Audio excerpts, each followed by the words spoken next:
공부를 열심히 하시는군요. 저도 더 공부하겠습니다. 이제 원가 행태, 이거는 시험에 진짜 잘 나옵니다. 일부러 그림 있는 거를 딱 맨 앞에 써놨는데 크게 좀 제목을 색깔 있는 펜 같은 걸로 잘 적어주시면 좋을 것 같은데요. 저도 그릴게요. 일단 기억은 이름이 변동 원가입니다. 변동비라고 그냥 적으시면 될 것 같아요. 변동비, 기억. 기억해서 변동비 하나 쓰고요. 그 다음에 한 개 더 적으셔야 되는데 그러니까 변동비, 변동원가 똑같아요. 이게 비례 그래프죠. 보통 이제 아래쪽이 조업도, 그러니까 이게 볼륨이라고 표현하는데 일을 많이 할수록 원가가 늘어난다는 뜻이에요. 보통 PQ 이렇게 표현하거든요. 아마 퀀터티랑 프라이스 이 정도 느낌일 것 같아요. 경제에서는. 그럼 이게 비례하는 거는 그 아까 직접 재료비랑 직접 노무비 있죠. 그러니까 타이어 아까 직접 재료비 나왔잖아요. 그럼 타이어는 차를 10대 만들면 타이어가 40개로 늘어나죠. 그러니까 비례하는 거예요. 그러니까 이게 변동비고, 한 개 더 적으셔야 되는 거는 총원가. 여기 써있네요. 총원가.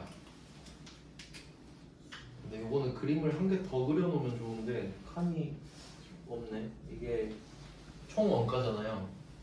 제가 기억 다시 하나 적을게요.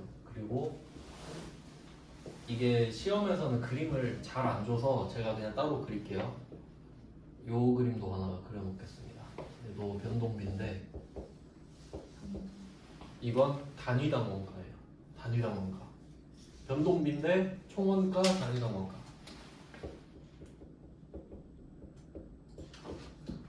그럼 예시를 좀 써놓을까요? 예시는 변동비 예시를 최저시급이라고 한번 생각해볼까요? 최저시급. 여러분이 이제 사장이 됐어요. 가게를 운영해요. 그러면 직원을 1시간 쓰고 2시간 쓰고 3시간 쓸수록 조업도가 늘어나죠? 그러면 총원가 늘어나죠? 비례하는 거예요. 근데 단위당 원가는 시급이죠. 시급은 똑같죠? 1시간에도 지금 한 10,000원 하나요? 뭐 그 정도 할? 네? 9,890원. 대충. 저 뭐 최저시급 받은 적 없어서 잘 모르겠네요. 그럼 이거를 10,000원. 그럼 1시간에도 10,000원, 2시간에도 10,000원. 근데 예외가 있어요. 8시간이 근로기준법상 근로시간이죠. 근데 넘어가면 뭐 1.5 해주고 그런 거 있잖아요. 그러니까 8시간까지. 이제 그걸 관련 범위라 그래요. 시험에 나오거든요. 관련 범위 내에서는 단위당 원가가 일정하다. 이런 느낌이죠. 그럼 이 두 개 비교할 줄 아시겠어요? 둘 다 변동비인데 총원가 물어보면 비례해서 상승해야 되고, 단위당 원가는 똑같아야 되잖아요. 왜냐면 최저시급이 갑자기 바뀌면 안 되지. 뭐 그런 의미입니다. 자, 그 다음에 이제 밑에 니은이죠. 이게 헷갈릴 거란 말이에요. 그러니까 니은 같은 경우는 고정비거든요. 근데 총원가라 써있죠.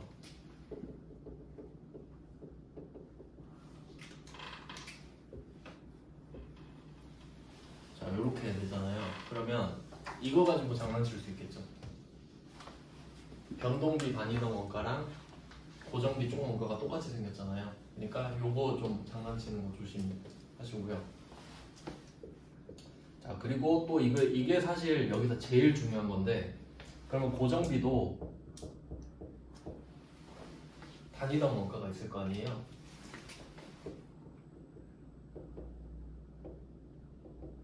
사실 이게 원가에선 제일 중요합니다. 어떻게 그려야 될지 생각을 해볼게요. 고정비는 말 그대로 우리가 일상적으로 많이 쓰잖아요. 내 한 달의 고정비는 얼마다. 뭐 예를 들어 휴대폰 요금, 뭐 월세 이런 거 고정비로 잡아놓잖아요. 이 말은 내가 숨만 쉬어도 나가는 돈이죠. 그럼 이거는 내가 일을 하나도 안 해도, 여기서 포인트, 고정비의 포인트는 일을 하나도 안 해도 잡히죠, 가격이. 근데 많이 해도 똑같죠. 이게 포인트입니다. 그래서 뭐 보통 월세 같은 거 생각하시면 돼요. 여러분이 가게를 얻어서 월세를 내고 장사를 하는데 하나도 못 팔아도 월세 내야 되죠. 근데 엄청 많이 팔아도 월세 내야 되죠. 그러니까 고정비고 단위당 원가는 반비례입니다. 뭐 기울기는 상황에 따라 달라지겠죠. 그러니까 이게 어떻게 된 거냐면 내가 뭐 한 개, 두 개, 세 개, 네 개 이렇게 팔았을 때 한 개 팔면은 가격이 비싸요. 두 개 팔면은 좀 싸지고 점점 싸지는 구조입니다. 왜 그런지 한번 생각을 해볼게요. 예를 들어서 여러분이 월세를 100만 원 낸다 해볼게요. 월세를 100만 원 내요. 그리고 물건을 이제 파는 거예요. 근데 나는 월세 100만 원을 내는데 내 친구도 나랑 같은 장사를 해요. 근데 내 친구는 건물주야. 근데 월세를 안 내. 아시겠죠? 그러니까 내 친구는 나랑 똑같은 장사를 하는데 월세를 안 내고 나는 월세를 낸단 말이에요. 그러면 내가 내 친구를 이기려면 어떻게 해야 되는지 생각을 해볼게요. 그럼 처음에는 내가 상품을 파는데 상품을 10,000개를 떼다 판다고 할게요. 10,000개. 그럼 내가 이 친구, 건물주 친구를 이겨야 되잖아요. 그럼 이 월세 100만 원을 상품 10,000개에다 녹여야 되죠. 그러면 100만 나누기 만을 하니까 100원이 나오잖아요. 그럼 나는 건물주 친구보다 100원을 더 받아야 돼요. 물건 팔 때. 그래야 10,000개를 팔았을 때 100만 원이 메꿔지죠. 그럼 이게 건물주보다 내가 불리하잖아요. 근데 만약에 100개만 판다고 생각해봐요. 100개 팔면 월세 100만 원을 100으로 나눠야 되죠. 그럼 한 개당 10,000원 더 받아야 됩니다. 그럼 이거 안 팔리겠죠? 그러니까 이 말은 많이 팔수록 가격이 낮아지잖아요. 그럼 이 말은 그래서 이제 이걸 생각할 수 있어요. 똑같은 바나나를 여러분이 사요. 바나나 한 개. 편의점에서 사면 막 한 1,500원, 막 2,000원 이럴 수 있죠. 근데 마트 가면 한 개당 한 100원? 뭐 100원도 안 하는 꼴이 되죠. 그 이유가 고정비 때문이에요. 무슨 말인지 아시겠어요? 고정비는 대량 생산을 하잖아요. 그러면 0에 수렴해요. 즉 고정비는 0으로 만들 수 있어요. 대기업은 가능하겠죠? 이런 원리예요. 그러니까 대기업이 월세 100만 원 내고 가게를 빌렸어요. 근데 1억개 팔아버려. 1억개. 그러면 0.01원인가? 그쵸? 거의 그 정도면 안 느껴지죠. 그 정도면 없는 거랑 똑같지 않습니까? 그러니까 고정비는 대량 생산으로 녹여버릴 수 있는 거예요. 근데 변동비는 어때요? 최저시급 녹일 수 있어요? 그럼 바로 나가리죠. 법에 걸리잖아요. 그러니까 이게 원가의 포인트입니다. 대기업들은 고정비를 없애고 시작한다. 이 정도 알고 계시면 될 것 같아요. 그래서 이게 시험에 잘 나옵니다. 기업, 변동비, 니은, 고정비. 근데 단위당 원가는 그림이 없어서 제가 따로 그려드렸고요. 옆에 작게 좀 그려두시거나 참고하시면 되겠습니다. 그 다음은 디귿 나왔죠? 디귿은 준 변동비라고 적어두시면 돼요. 준 변동비.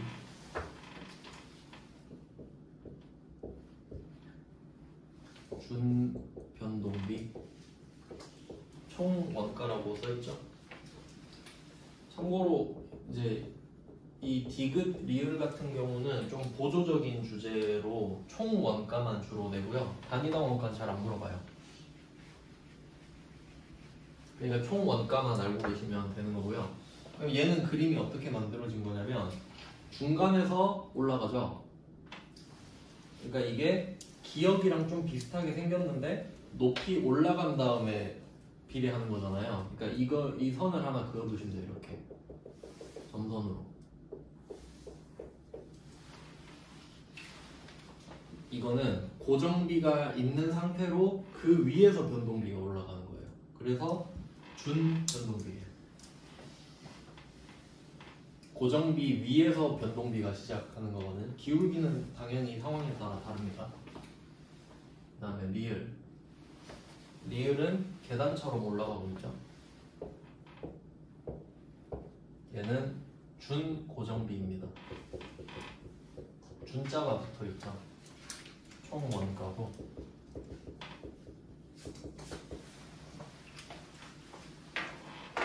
그래서 이거는 말씀드렸던 대로 얘 둘은 안 물어봐요. 단위당 원가를. 단위당 원가 안 물어보거든요. 근데 옛날에 그 수강생 중에 한양 공대생이 있었는데 저한테 그려서 보여주더라고요. 단위당 원가 이렇게 그려요 쌤은. 앞자리에 앉았었는데 기억이 나네요. 근데 시험에 안 나와요. 제 책에는 있긴 있는데 세무사 책에는. 자, 그럼 이게 어떻게 되는지 좀 설명드릴게요. 얘는 이제 보조선을 이렇게 그리시면 돼요. 계단 사이를 이렇게 세로선으로. 그럼 이제 준 변동비 같은 경우는 별로 안 어렵죠. 이거는 예시도 딱 정해져 있어요. 예시가 뭐 전기요금, 전기료, 뭐 통신비 이 정도 보시면 될 것 같습니다. 왜 그런지 생각해보면 전기나 휴대폰 요금 같은 경우는 여러분 기본 요금이 있잖아요. 안 써도. 그러니까 안 써도 이 정도는 깔고 가는데 거기에 쓴 만큼 더 내죠. 이제 그게 준 변동비. 준 변동비 내면 이거 두 개가 답이에요. 전기 요금, 통신비. 그 외에는 딱히 넣을 게 없어서. 그 다음은 준 고정비. 얘는 어떤 느낌이냐면 이게 툭툭 끊기잖아요. 선형이 아니죠. 보통 문제 이거는 좀 한마디로 설명하기가 어려워서 제 예시를 보여드릴게요. 예를 들어 여러분이 기계 한 대를 빌리는데 100만 원이 들어요. 기계 한 개당 100만 원이 드는데 이 기계 한 대당 생산량이 100개예요. 뭐 이런 가정을 한번 해보겠습니다. 여러분이 지금 기계를 빌려서 쓰시는데 한 개당 100만 원이고 한 개가 있으면 최대 100개를 한 번에 생산할 수 있어요. 별로 안 어렵죠 여기까지는. 근데 여러분이 80개 주문이 들어왔어요. 그럼 80개를 팔면 됩니다. 그럼 기계 몇 대 빌려야 되죠? 한 대 빌려야겠죠? 그럼 생산량 100개니까 충분히 커버 가능하죠. 근데 여기서 추가 주문이 40개 들어온 거예요. 원래 80개만 생산하다가 이제 40개가 추가된 겁니다. 그럼 120개죠? 그럼 기계가 몇 대 필요해요? 2대가 필요하죠. 이게 포인트예요. 그러면 얘는 언제 바뀌냐면 100개까지는 1부터 100까지는 100만 원밖에 안 들거든요. 근데 101개를 만들고 싶어요. 101개 동시에. 근데 기계가 2대 필요하죠. 한 대로 어떻게 꾸겨놓고 그게 안 된단 말이에요. 그러면 여기서 갑자기 200만 원으로 확 뛰어버리죠. 101개부터. 그러니까 이게 계단식으로 뛰는 거예요. 근데 또 101개에서 100만 원을 내놓으면 200개까지는 돈이 안 들잖아요. 그러니까 똑같이 쭉 가다가 201개 되면 또 100만 원 뛰겠죠. 그러니까 좀 약간 설명하기가 애매한데 뭐라고 한마디로 해야 될지 모르겠네요. 준 고정비 예시는 뭐 이 정도 알고 계시면 될 것 같아요. 자, 그러면 뭐 이것만 알면은 이제 문제 다 마칩니다. 이제 2페이지 그냥 쭉 풀어볼게요. 자, 9번입니다. 틀린 거 찾아볼게요. 자, 기업은 조업도 변동에 따라서 원가 총액이 비례적으로 변화하는 변동비에 대한 그래프. 맞죠? 총 원가니까. 2개 보셔야 돼요. 변동비, 총 원가. 기업. 그러니까 비례 맞다. 그 다음에 2번. 니은 단위당 원가가 일정한가요? 고정비? 고정비는 0으로 수렴한다 그랬죠. 없애버릴 수 있죠? 이건 틀렸잖아요. 단위당 원가가 일정한 건 고정비에 대한 설명이 아니죠? 단위당 원가가 일정한 거는 변동비잖아요. 그래서 이거 장난친다고 말씀을 드렸고, 그 다음에 3번 디귿은 준 변동원가 맞죠? 변동원가랑 고정원가가 혼합됐다. 뭐 설명은 별로 중요하진 않고 준 변동원가가 맞아요. 그 다음에 4번 일정한 범위의 조업도 내에서는 일정한 100만 원이죠? 100만 원 100개 100개를 넘어가면 200만 원 딱 뛰어버리죠. 그게 준 고정비. 맞죠? 그 다음에 10번 갈게요. 이런 게 이제 보너스 문제 아닙니까? 조업도가 증가하거나 감소하더라도 단위당 원가가 일정해요. 총원가 아닙니다. 최저시급이 일정해요. 변동비죠. 근데 이거 잘못 보면 어떻게 틀리겠어요? 총 원가가 일정하다라고 봐버리면 고정비 찍고 틀리는 거죠. 이것만 조심하면 돼요. 네, 그 다음으로 넘어가겠습니다. 4페이지에요.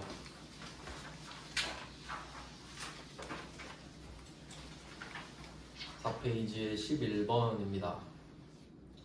생산량이 늘어나고 있어요. 보면 오른쪽으로 가면서 300, 600, 900 늘어나고 있죠. 근데 총 원가가 똑같죠. 그럼 단위당 원가는 줄어들어야겠죠, 당연히. 딱 느낌 오시죠? 임차료잖아요. 고정비입니다. 당연히 알면은 맞히죠. 네, 그래서 11번은 그냥 고정비 찍고 넘어가면 돼요. 왜냐면 총 원가가 똑같잖아요. 그 다음에 12번 갈게요. 단위당 원가, 고정 원가, 단위당 원가는 0에 수렴해야 되죠? 3이죠. 반비례 그래프니까. 네, 느낌 아시겠죠? 그러니까 알면은 그냥 맞히는 거예요. 원가 행태가 진짜 맞히기 쉬워요. 헷갈려서 틀리지. 그 다음에 13번입니다. 역시 보시면 조업도는 늘어나지만 총원가는 똑같죠? 그럼 이거 일단 고정비다 라고 생각하고 고정비에 대한 설명을 찾는 겁니다. 옳지 않은 거 걸러내야 되거든요. 13번은 1번 조업도가 증가해도 단위당 원가 부담액은 일정하다. 조업도가 증가하면 단위당 원가는 아까 12번 그림처럼 3번처럼 내려가야 되죠. 바로 나왔네요. 1번. 그럼 뭐 13번에 2번은 임차료가 있다. 저 임차료로 설명을 드렸고, 그 다음에 3번 조업도 수준에 상관없이 관련 범위 내에 총 원가액은 일정합니다. 원가 총액은 일정하죠. 그리고 13번에 4번 제품 과정에서 가공비로 분류한다. 이게 어떤 말이냐면 지금 얘가 그 고정비잖아요. 근데 고정비는 필연적으로 제조 경비 쪽으로 속해요. 그래서 가공비로 들어간다는 소리입니다. 아까 가공 원가가 직접 농업이랑 제조 간접비였잖아요. 그럼 경비 같은 경우는 전부 다 제조 간접비 쪽으로 들어가는 거죠. 그 다음에 14번입니다. 14번도 보시면 총 원가가 쭉 똑같아요. 그럼 예시를 볼까요? 공장 재산세. 이건 안 변하죠. 일을 하든 말든 재산세는 똑같잖아요. 그럼 2번 전기요금은 아까 말씀드렸죠. 준변동비라고. 이거는 고정비가 아니니까 틀렸고, 나머지 예시도 좀 봐두시면 좋은데 14번에 3번 정액법에 의한 감가상각비. 이것도 좀 가끔 나오거든요. 그러니까 여러분이 감가상각을 정액법으로 하면 매년 똑같을 거란 말이죠. 그럼 일을 해도 안 해도 감가상각비는 들어가죠. 그러니까 사실 임차료랑 같은 개념이라고 보시면 돼요. 그리고 꼭 정액법이 아니어도 상관은 없는데 그냥 혹시 불안해할까봐 안전빵으로 말을 한 것 같습니다. 이제 5페이지로 가볼게요. 5페이지 15번입니다. 다음에 해당하는 거 찾아라. 통신요금이죠. 이거는 준변동비입니다. 고정비 깔고 위로 올라가는 그림. 옆에 살짝 그려두셔도 좋을 것 같죠? 이 그림을 그려주시면 되겠네요. 준변동비다.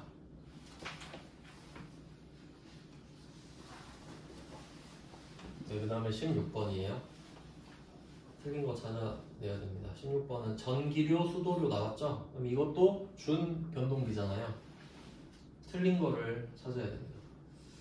일단은 그 3번은 확실히 맞죠. 16번에 3번 준변동비, 그리고 4번이랑 3번을 좀 묶어두셔야 되는데 혼합원가라고도 합니다. 그러니까 준변동비의 다른 이름은 혼합원가였던 거죠. 이유는 고정비가 밑에 깔려 있는데 여기에 변동비가 같이 올라가니까 혼합됐다 이 말이죠. 둘은 근데 좀 지역적인 표현이긴 한데, 그 다음은 16번에 2번은 계단 원가라고 돼 있는데 얘는 대충 좀 느낌 오지 않나요? 얘가 계단 원가겠죠? 준고정비가 계단 원가. 그럼 2번이 틀렸네요.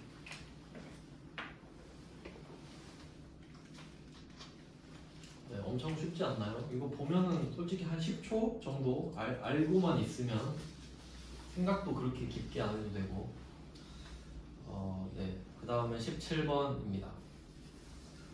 조업도가 0일지라도 일정한 원가가 발생합니다. 여기서 속으면 안 돼요. 성격 급하신 분들은 여기서 그 고정비 찍고 틀려요. 근데 뒤에 더 있죠. 조업도가 증가할수록 비례적으로 원가가 발생해서 준변동비. 사실 모아놨죠. 지금 준변동비만. 네, 이제 6페이지입니다. 원가 행태 마지막이에요. 네, 18번 문제입니다. 이거는 딱 봐도 계단 원가인데, 그러면 아까 방금 보셨듯이 1번의 토납 원가는 준 변동비에 대한 설명이니까 틀린 말이고요. 그 다음에 2번 일정한 범위의 조업도 내에서는 총 원가가 일정하지만 조업도 구간이 달라지면 총액이 달라진다.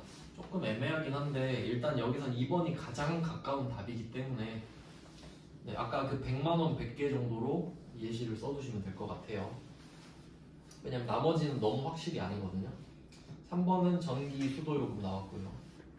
이거는 준 변동비에 해당하죠. 그 다음에 18번에 4번은 뭐 읽어보면은 밑에 해설도 다 있습니다. 준 변동원가에 대한 설명이라고 해요. 네, 그럼 18번은 준 고정비에 대한 건데 나머지 틀린 건 다 준 변동원가였어요. 그 다음에 19번입니다. 이게 그 아까 제가 설명드린 예시인데 기계가 2대 있고 한 대당 10,000개를 생산할 수 있으니까 최대 생산량이 지금 20,000개입니다. 근데 내년에 24,000개 만들어야 돼요. 한 대가 더 필요하다는 소리죠. 그럼 이제 계단식으로 하나씩 팍팍 뛰잖아요. 그게 4번의 준고정원가가 되겠죠. 그 다음에 20번입니다. 이제 말 문제인데 이런 섞어서 내는 게 좀 많아요. 많이 넣지는 않았는데 생각해서 푸셔야 됩니다. 20번은 1번 조업도가 증가하면 변동원가 총액은 증가하겠죠. 뭐 타이어나 최저시급 같은 거 생각하시면 돼요. 직접 재료비, 직접 노무비가 대표적인 예시거든요. 그다음 2번 단위당 고정원가는 감소하는 게 맞죠. 반비례 그래프죠. 고정원가 총액이니까 단위당 고정원가 감소하게 되겠고요. 그 다음에 20번에 3번 조업도가 감소하면 단위당 변동원가는 증가한다. 네, 이거는 밑에 해설 나와 있죠. 변동원가는 일정해야 됩니다. 이거 시험에 잘 낸다 그랬잖아요. 단위당 변동원가는 일정하다. 이거 엄청 잘 냅니다. 최저시급은 똑같다. 뭐 이 정도로 기억을 하시면 될 것 같고 정말 많이 냅니다. 네, 그리고 4번은 조업도 관계없이 고정비 총액은 항상 일정하다. 네, 그러니까 3번과 4번을 잘 물어보는 거예요. 20번에서는 고정비 총액도 일정하고 변동비 단위당 원가도 일정하고 이렇게 두 개 같으니까. 그 다음에 원가 행태에서는 이제 마지막 문제인데 옳지 않은 거를 찾아야 돼요. 이거는 제가 아까 힌트를 드렸는데 2번이 답입니다. 조업도가 무한히 증가할 때 있죠. 아까 임차료는 100만 원인데 이렇게 갖다 팔면 원가가 0.1원 추가된다 그랬죠? 0에 가까워지는 거지 1에 가까워지는 게 아니죠. 0에 가까워지면 없어지는 거잖아요. 나머지는 뭐 다 중복된 내용이고요. 네, 그래서 원가 행태는 엄청 잘 나옵니다. 문제도 많았고요. 그 다음은 이제 7페이지에 보시면은 의사결정의 관련성. 이거 되게 쉬워요. 이거 쉽고 잘 나옵니다. 꼭 맞히셔야 돼요. 22번에 1번에 기회원가 있는데 기회원가 1번의 기회원가랑 2번 매몰원가 이거 두 개 잘 나온다 그랬죠? 이거를 확실하게 좀 정리를 할게요. 왜냐면 이게 그 여기에 나오는 문구를 외워도 이해가 잘 안 될 때가 있단 말이에요. 한번 예를 들어보겠습니다. 여러분이 휴대폰을 살 거예요. 아이폰이랑 갤럭시 두 개 중에 고민을 한다고 합시다. 옛날에는 제 생각인데 옛날에는 전부 다 아이폰 쓰는 줄 알았거든요. 근데 요새 보면은 친구들은 거의 다 갤럭시 쓰더라고요. 저도 갤럭시가 좋아 보이긴 하는데 친구들이 이제 회사 다니면서 작은 소송 같은 거에 휘말리다 보니까 녹음이 필수라며 갤럭시로 바꾸는 모습을 많이 봤습니다. 절대 사람은 믿으면 안 되죠. 이 두 개를 여러분이 사고 싶다고 할게요. 그럼 요새는 좀 갤럭시가 좋은 것 같아 해서 내가 갤럭시를 샀다고 할게요. 근데 여러분이 지금 이 휴대폰 두 개를 샀을 때 완전 쿨하게 갤럭시지 무조건 갤럭시지 이게 아니죠. 지금 아이폰도 장점이 있는데 약간 지금 이 느낌이란 말이에요. 그럼 여러분이 지금 갤럭시를 샀죠? 그러면 가끔씩 아이폰이 아른거릴 수 있어요. 가끔씩. 그러면 나는 갤럭시를 골랐잖아요. 그럼 내가 안 산 것 중에 제일 좋은 거 아이폰. 이게 기회비용입니다. 일단 이런 느낌이에요. 그리고 사용 예를 한번 들어볼게요. 예시. 기회비용이 크다 이런 말 혹시 들어보셨나요? 저는 정말 즐겨 쓰는데 이 말은 뭐냐면 아깝다라는 말이에요. 그러니까 예를 들어 이게 수치로 표현하기 힘들지만 여러분이 지금 갤럭시를 샀을 때 만족도가 100이라고 할게요. 역시 삼성이 짱이다 이렇게 생각하고 쓰고 있어요.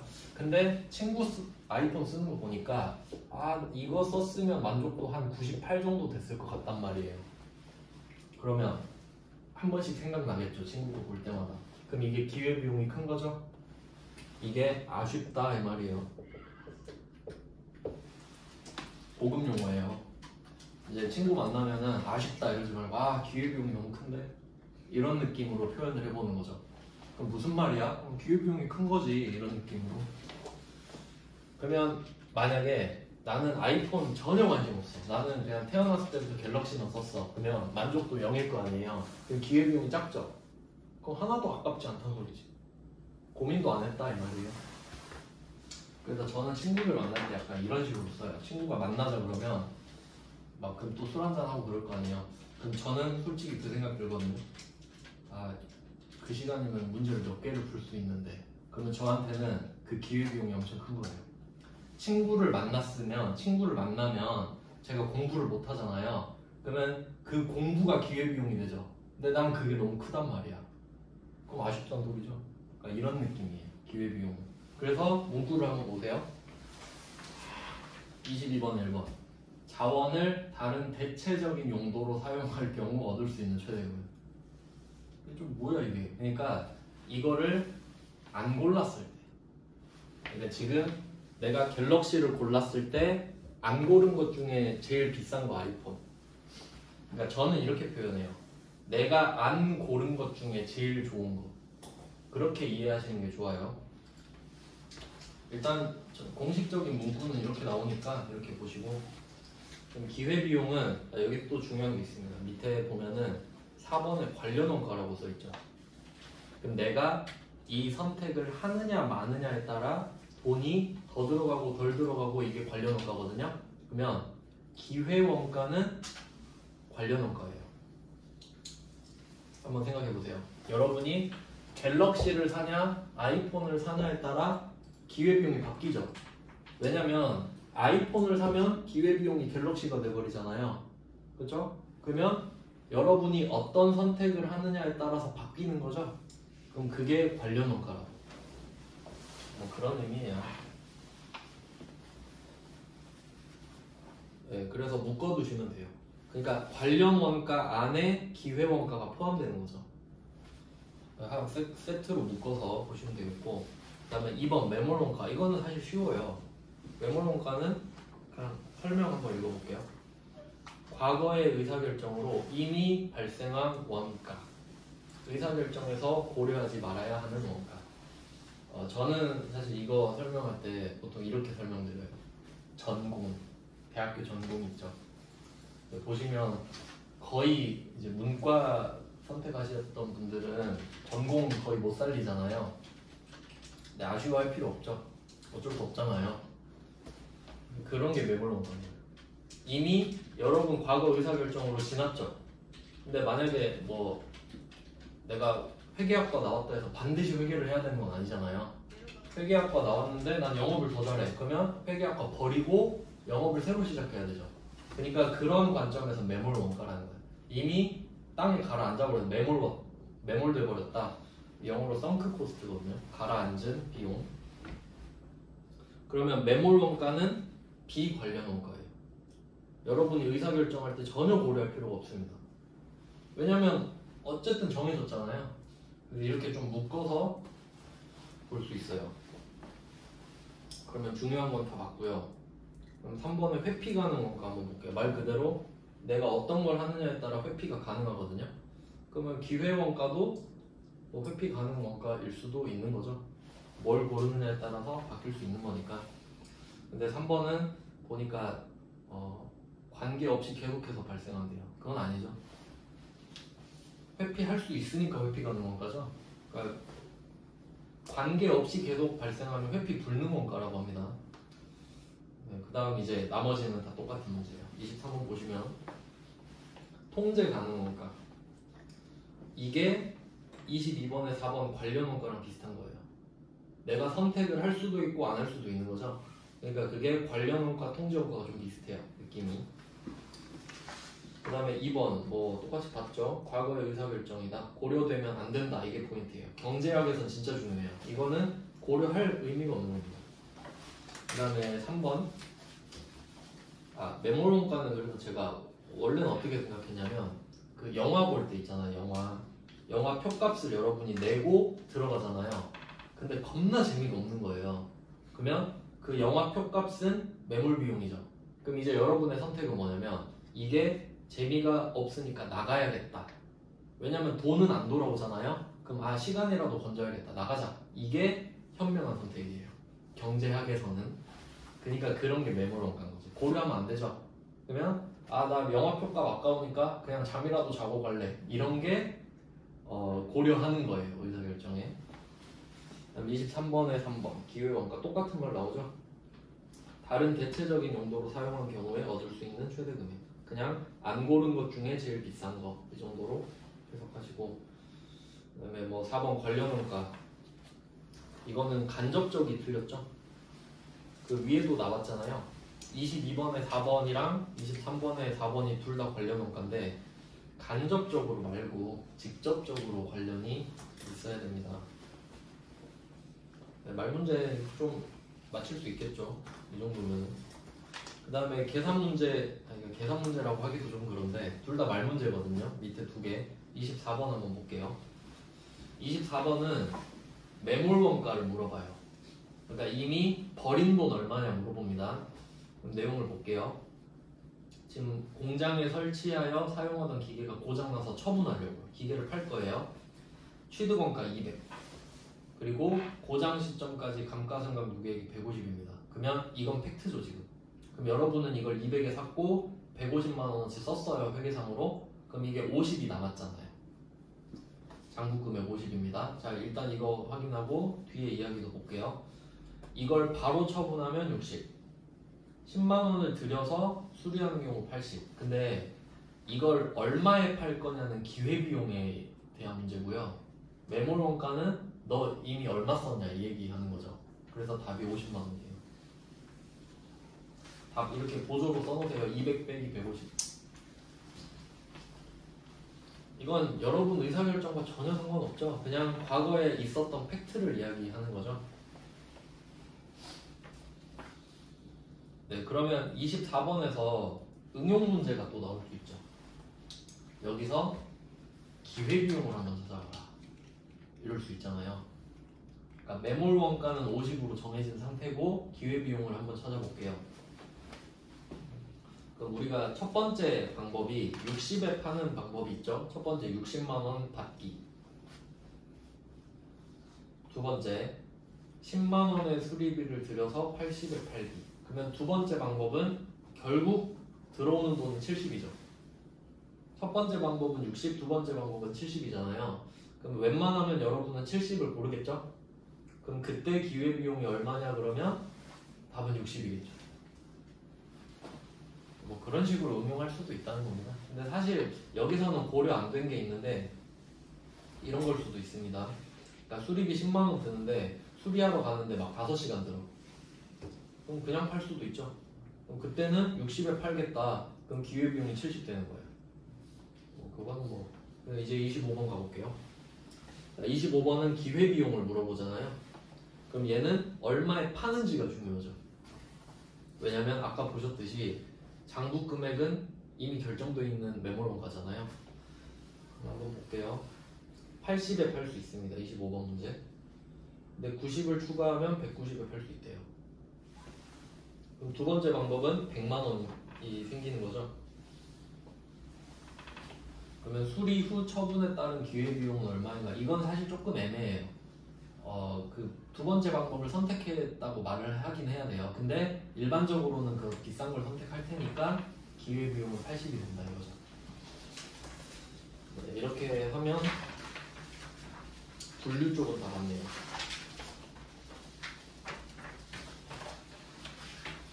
그리고 이제 사실 진짜 원가라고 할 만한 주제가 이제 8페이지 원가 흐름인데 딱 봐도 좀 복잡해 보이죠? 시간이 좀 애매하니까 지금 10분 쉬고 요거 주제를 보도록 하겠습니다.